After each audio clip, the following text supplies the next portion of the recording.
This is a Tern D7i that I've actually had for a while. I just haven't messed with it too much. And I finally got it all straightened out. The I stands for integrated hub. This has got a Shimano Nexus 7-speed integrated hub with a twist shifter on the handlebar. The great thing about integrated hubs is that they are very maintenance free. You just don't have to mess with them. I have a couple other bikes that have integrated hubs, and I love everything about them. This bike also came with a click fix bracket on it, and I put a Rixson call bag on it, and I have all manner of bags and baskets that will fit on this thing. So that was a nice addition. Those brackets cost like $40 as well too. I got a pretty good deal on this bike. The only thing that was really wrong with it was the tires were completely worn. They didn't have very many miles left on them at all.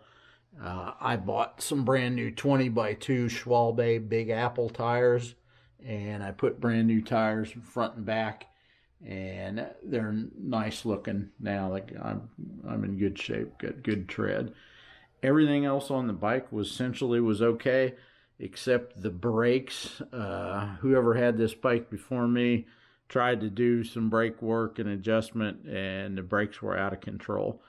Essentially, what they did was they just frayed the cables up, and they just wouldn't pull through the noodle very well. They just kind of jammed up in the noodle. So I put brand new cables on it, adjusted the brakes. They're like brand new. The bike also came with cat's eye front and rear lights, which are kind of nice, I guess. I like adventure lights, but hey, these lights were on here and they're free, so I'm going to go with them.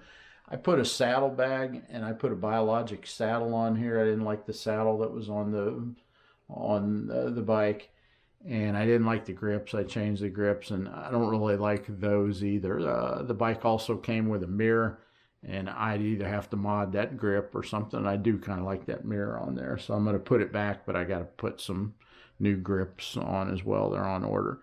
So anyway, I've never owned a Tern before. I've always had Dayhans. Tern is owned by the daughter and the son of the guy that owns Dayhan, so I pretty much got to think, even though they're two separate companies, they got to be one and the same. So looks like a lot of the parts are interchangeable. Seat posts the same size. That's a Dayhan Arclight rack, unless I miss my guess. Those are SKS fenders that fit on the Dayhans. It's just like having a Dayhan. This bike's quite a bit heavier than most of my other folding bikes. I have 5 folding bikes, counting this one here. So I might have a folding bike problem.